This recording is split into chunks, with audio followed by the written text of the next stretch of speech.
오늘 우리는 하나님 나라를 잔치자리에 비유하고 있는 말씀을 함께 지금 마주하고 있습니다. 예수님께서는 하나님 나라를 식탁으로 비유하는 말씀을 자주 하셨을 뿐만 아니라 실제로 그 식탁 자리를 함께 하는 것으로 하나님 나라의 실제를 직접 보여주시기도 했습니다. 예수님께서 전하신 하나님 나라를 아주 쉬운 말로 밥상 공동체다 이렇게 부르기도 하는데 그것은 다 그런 예수님의 언행에 근거를 두고 하는 이야기입니다. 밥상을 같이 하는 것, 음식을 나누는 것은 그저 몸에 필요한 영양을 섭취하는 것 그 이상의 의미를 지닙니다. 그저 한 끼 때우는 것 그 이상의 의미를 지닌다는 얘기입니다. 그것은 사회적 관계와 문화적 가치를 반영하고 있습니다.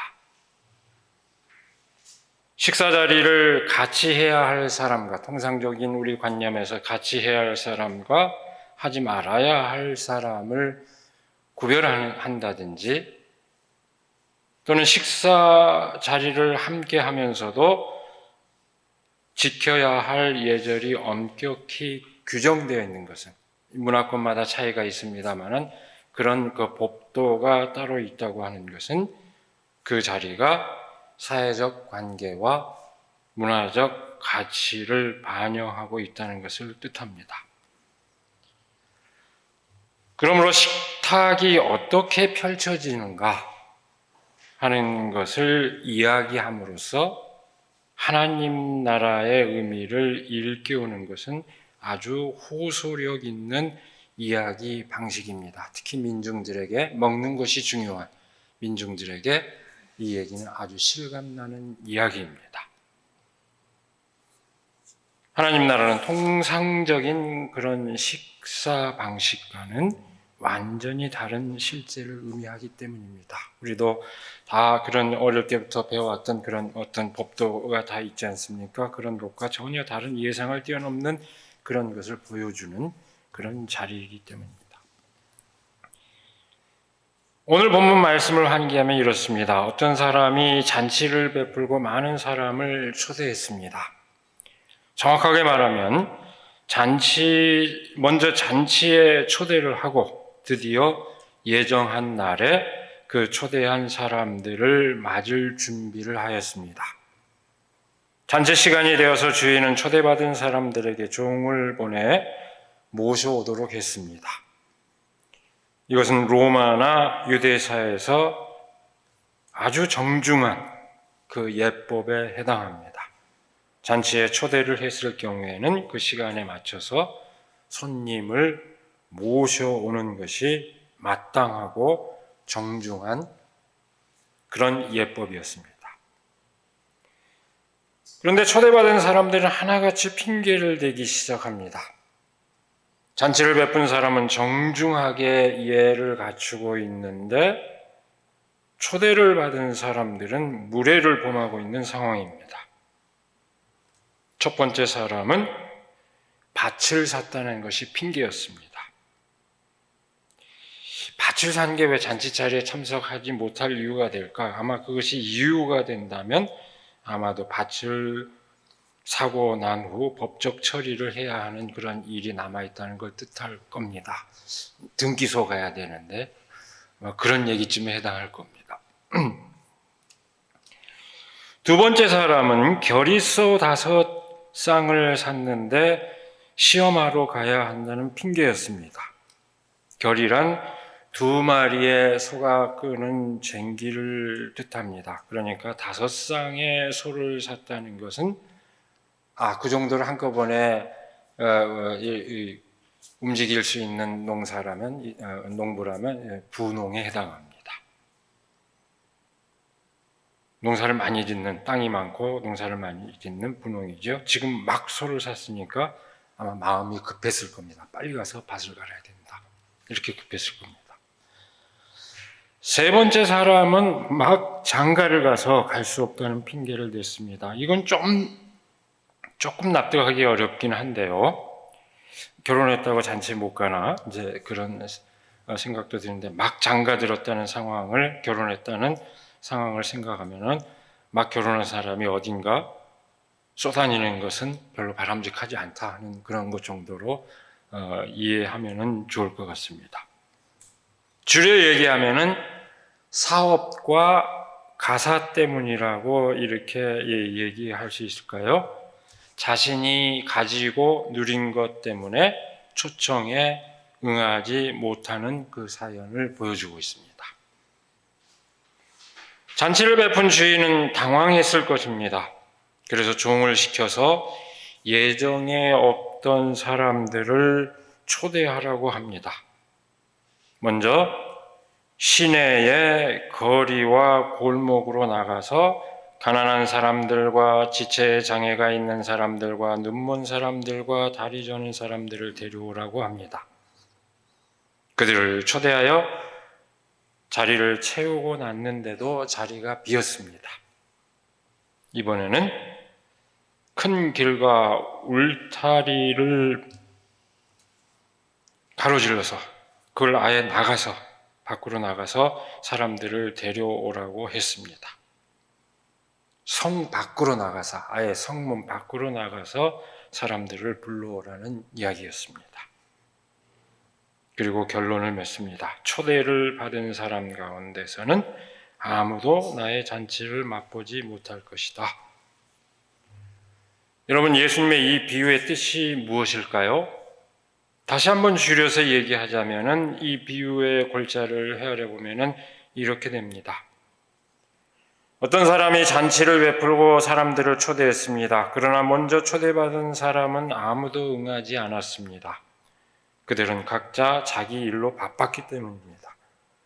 그래서 그 사람은 아무나 잔치자리에 오게 하여 성대하게 잔치를 베풀었습니다. 이렇게 집약이 됩니다.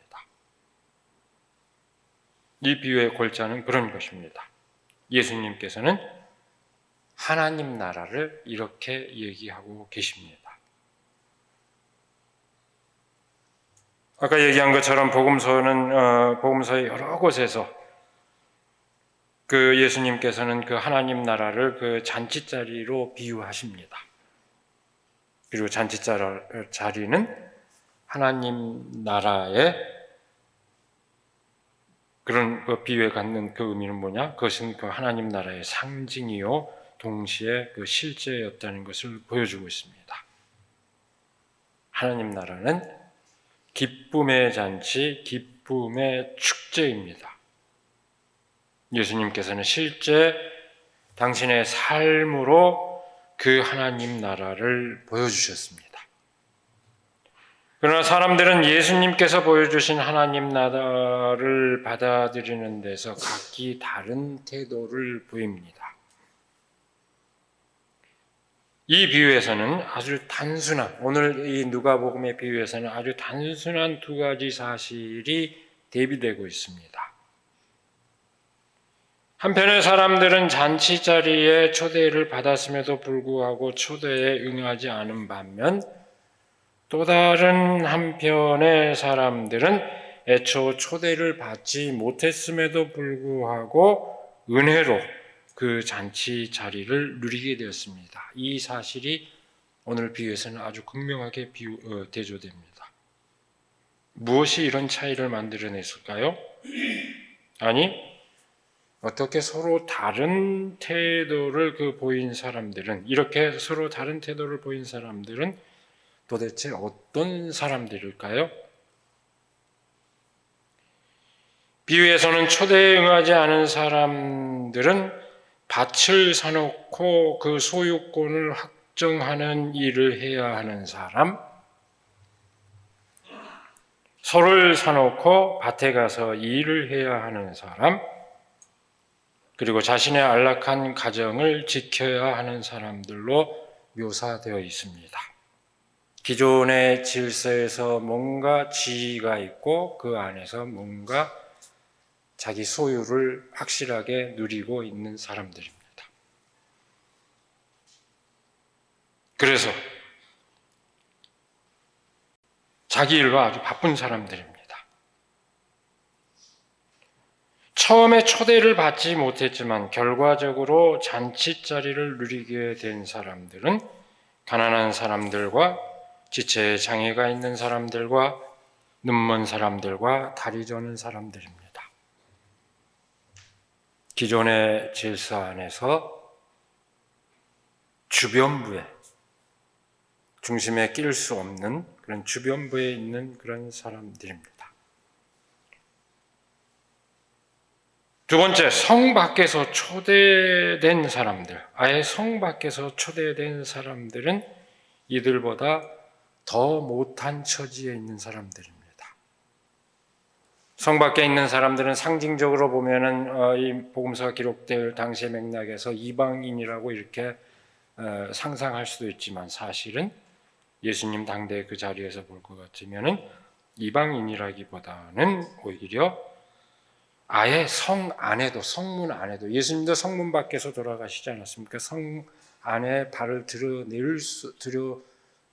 놓을 수도 없는 병자이거나 거지, 노숙자일 수 있습니다.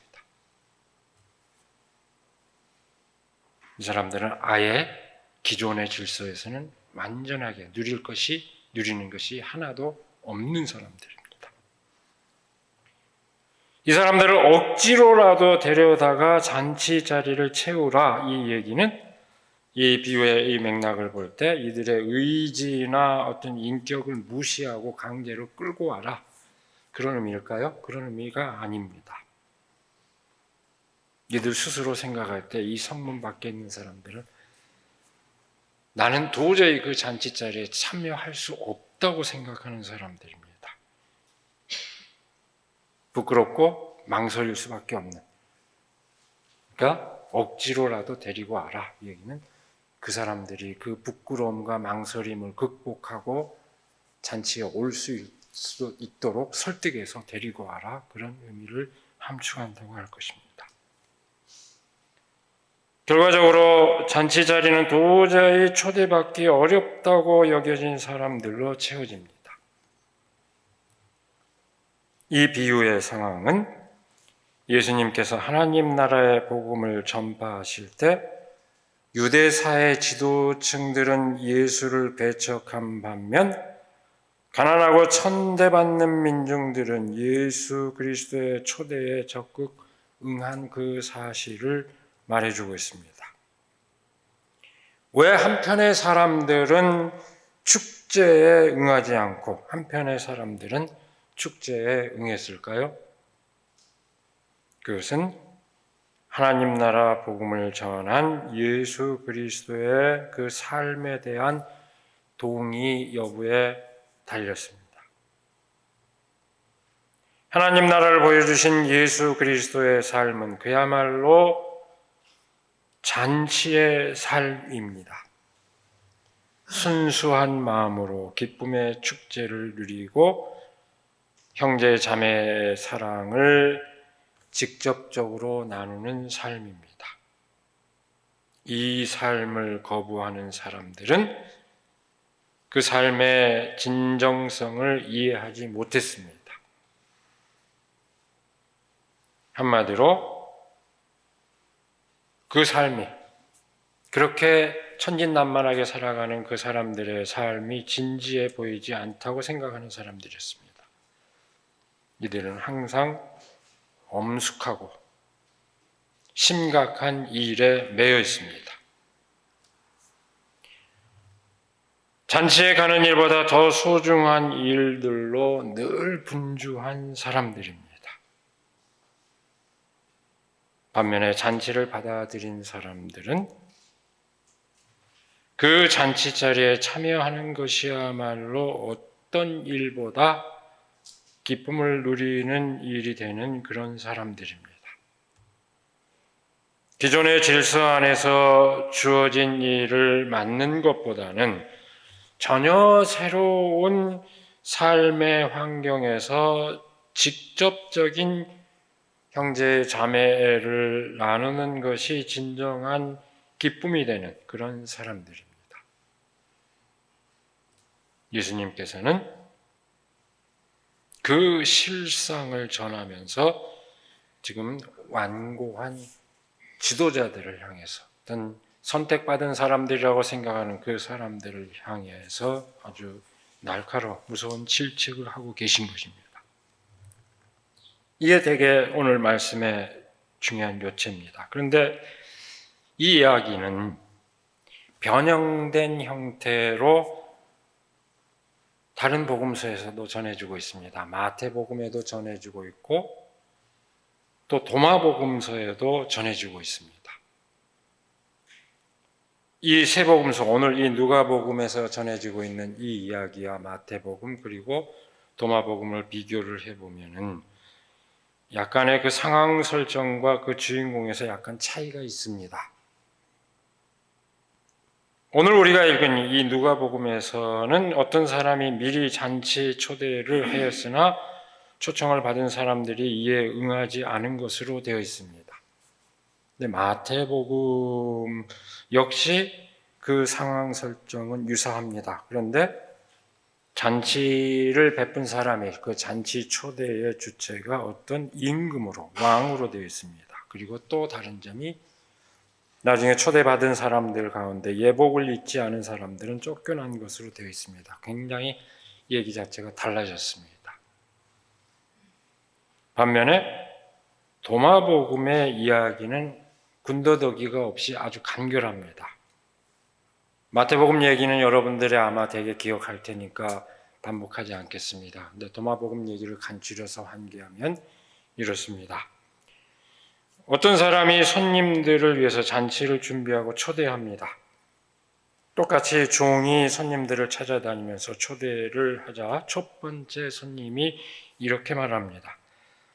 장사하는 사람 몇이 내게 빚을 졌는데 그들이 오늘 저녁에 오기로 하여 그들에게 할 이야기가 있기에 가봐야 하네. 부디 저녁 초대에 응하지 못하는 실례를 용서하게. 이렇게 얘기합니다. 두 번째 손님은 역시 종은 또 두 번째 손님에게 가서 얘기했더니 어떻게 얘기했을까요? 두 번째 손님은 이렇게 말합니다. 내가 집을 사서 하루 종일 나가 있기에 시간이 없네. 그 다음에 세 번째 손님은 이렇게 말합니다. 내 친구가 결혼하게 되어 내가 피로연을 준비해야 하기에 갈 수가 없네. 부디 저녁 초대에 응하지 못하는 실례를 용서하게. 네 번째 손님은 이렇게 말합니다. 나는 밭을 샀는데 세를 받으러 가야 하기에 갈 수가 없네. 부디 저녁 초대에 응하지 못하는 실례를 용서하게. 여기는 손님이 4명이 나와 있죠. 그래서 종이 돌아가서 주인에게 그 사장을 얘기하자 주인이 이렇게 말합니다. 길거리에 나가 내가 보는 사람은 모두 데리고 와서 내 잔치에서 먹게 하라. 장사하는 사람들과 상인들은 아버지의 곳으로 들어가지 못할 것이다. 이렇게 도마복음서는 간결하게 끝나 있습니다. 마태나 누가의 병행꾼은 그 이야기는 미리 초대를 받고도 응하지 않은 무례한 사람들을 말하는 데 반해서 도마복음서는 어느 날 갑자기 잔치를 베풀어 놓고 사람들을 부르는 그런 상황입니다. 그렇게 됐습니다. 따라서 마태복음이나 오늘 우리가 읽은 누가복음의 병행꾼에서는 초대에 응하지 않은 사람들이 사실은 세상의 이치로 따져보면 비난받아야 받는 것이 당연하다고 할 수 있는데 도마복음에서는 이들이 비난받아야 할 이유는 없습니다. 갑자기 잔치 초대받아서 사정이 있어서 못 갔는데 왜 비난을 받아야 할까요? 저마다 일상적인 그 삶을 성실하게 살아가고 있는데 갑작스럽게 초청에 응할 수 없었기 때문에 비난받아야 할 이유는 없습니다. 그런데도 그 비난을 마지막 결론에서 받고 있는데 이 초청 대상자들을 살펴보면 상당히 흥미롭습니다. 도마복음서 말미에는 거래인들, 그러니까 요즘 말로 얘기하면 사업가 또는 비즈니스맨이라고 될 겁니다. 그리고 상인들이라고 딱 통칭해서 얘기하고 있는데, 여기 나오는 등장인물을 오늘날 개념으로 보면 어떻게 할 거예요? 첫 번째 사람은 사채업자입니다. 금융가는 아닌 거, 그러니까 은행업자보다 사채업자에 가까운 것 같습니다. 두 번째 사람은 누굴까요? 부동산 재테크로 한몫 본 사람입니다. 세 번째 사람은 누굴까요? 이 결혼 당사자가 아닙니다.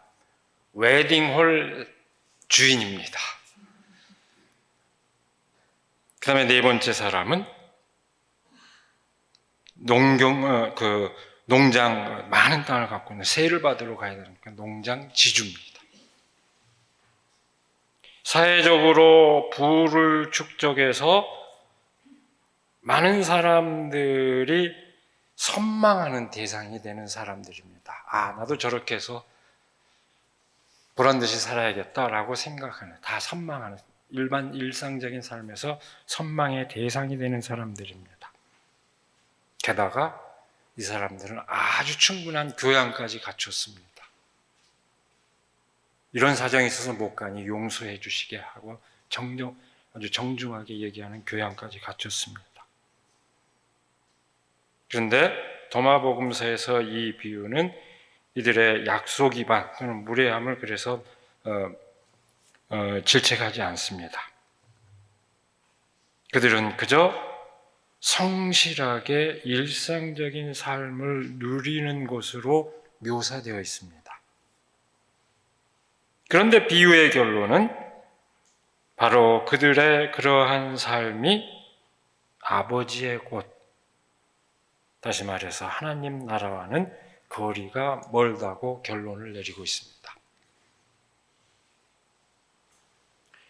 도마복음서에서 이 도마복음의 비유에서 이들은 잔치를 거부할 수밖에 없는 정당한 이유가 있는데도 바로 그런 태도가 하나님 나라와는 거리가 있다고 말하고 있습니다.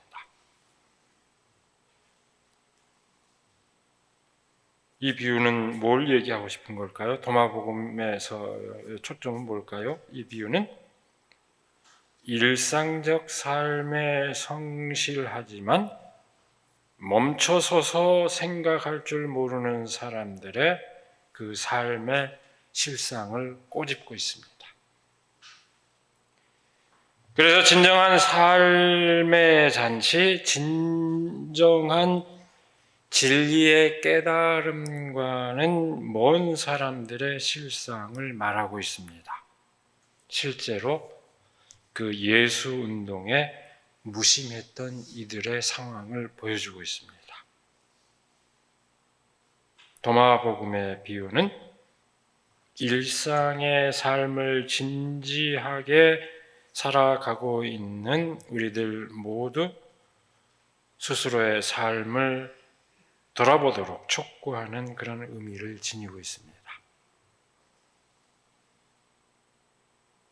저마다 일상의 분주함 때문에 일상의 삶을 지탱시켜주는 중요한 그 어떤 것 때문에 정말 소중한 것을 망각하고 있는 것은 아닌가, 그것을 잃어버리고 있는 것은 아닌가 하는 것을 새삼 깨닫도록 해주는 그런 초점을 지니고 있습니다.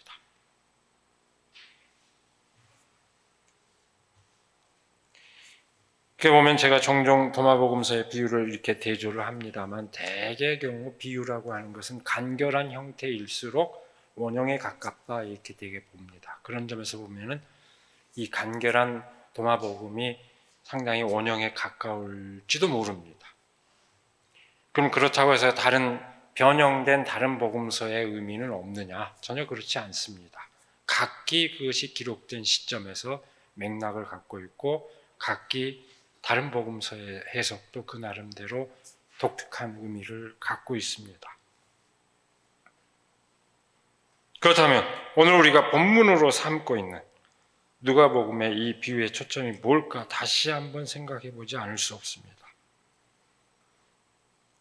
누가복음 오늘 본문 말씀의 이 비유는 애초 잔치에 초대받았으나 거절한 사람과 애초 초대받지 못했으나 뜻밖의 초대에 응한 사람을 아주 명확하게 대비함으로써 우리에게 새로운 안목을 열어줍니다. 도마복음에서는 갑자기 받은 사람들의 대상을 다 명시하지 않아요. 그 응하지 못한 사람들의 실상만 얘기할 뿐인데 누가복음은 딱 대비를 하고 있습니다. 명확하게 그 대상들까지 구체적으로 지칭을 하고 있습니다. 이런 누가의 의도는 우리에게 새로운 눈을 뜨도록 또 다른 일깨움을, 깨우침을 줍니다. 누가복음 여러분, 누가복음의 기록자는 특별히 사회적 억압과 가난의 문제에 아주 깊은 관심을 기울이고 있습니다. 소외된 사람들의 문제, 잃어버린 것들에 대해서 아주 깊은 관심을 갖고 있고 그 관심에서 그야말로 모든 사람이 구원을 이루는 보편적 구원을 전망하는 그런 입장을 갖고 있는데 역시 그런 입장을 갖고 있는 누가답게 우리를 사회적 관심과 사회적 책임의 문제로 우리를 인도해 줍니다. 오늘 비유의 말씀을 통해서 그렇게 우리를 이끌어주고 있습니다. 자족적인 세계 안에 갇혀있는 사람들이 혐오하고 배제하는 이들이야말로 하나님 나라 잔치상의 주인공이라는 진실을 깨닫게 해줍니다. 이른바 정상적인 세계를 지키기 위해서, 사회를 보호하기 위해서 배제한, 그래서 차별과 혐오의 대상으로 내밀쳐낸 그런 사람들이 거꾸로 하나님 나라에서는 주인공이 된다는 진실을 오늘 누가복음의 비유는 우리에게 확실하게 일깨워주고 있습니다. 그것이야말로 온전한 구원의 성취라는 것을 일깨워줍니다. 여러분, 이 진실은 우리에게 아주 중대한 도전을 야기합니다. 이 말씀의 뜻을 제대로 새기면 결코 마음이 편할 수가 없습니다. 어떻게 감히 그렇게 하실까? 그러나 오늘 말씀이 얘기하고자 하는 진실은 바로 거기에 있습니다. 우리의 편견을 넘어서 누구나 환대받는 세계를 향하도록 우리가 관심을 기울이고 그들이 배제되고 있는 그 현실에 대해서 우리가 책임을 지고 행동하도록 오늘 본문 말씀은 우리에게 촉구하고 있는 것입니다. 우리 모두가 바로 그 진실을 믿고 따름으로써 더불어 모두가 하나님 나라의 잔치상에 함께 할 수 있는 우리가 되기를 시간에 간절히 기원합니다. 기도하겠습니다. 우리에게 복된 날을 허락하여 주시고 또 말씀을 함께 마주함으로써 진실을 깨닫게 하여 주시는 하나님의 은혜를 감사드립니다. 우리는 저마다의 자기 의에 사로잡혀서 스스로 의롭다 여기고 누군가를 배제하고자 하는 그 유혹을 수없이, 아니 유혹으로서가 아니라 실제 삶의 질서가 그렇게 짜여 있어서 마치 그것이 당연한 듯이 살아가고 있습니다. 그러나 오늘 말씀의 진실을 통해서 우리가 밀쳐내고 거부했던 이들이야말로 오히려 하나님 나라 잔치의 놀라운 주인공이라고 하는 그 진실을 다시금 새깁니다. 이 진실을 새기며 우리가 모두가 더불어서 하나님 나라의 잔치 자리를 누리는 온전한 그 구원의 세계를 향하여 나아갈 수 있도록 우리를 인도하여 주시옵소서. 우리 주 예수 그리스도의 이름으로 기도드리옵나이다. 아멘.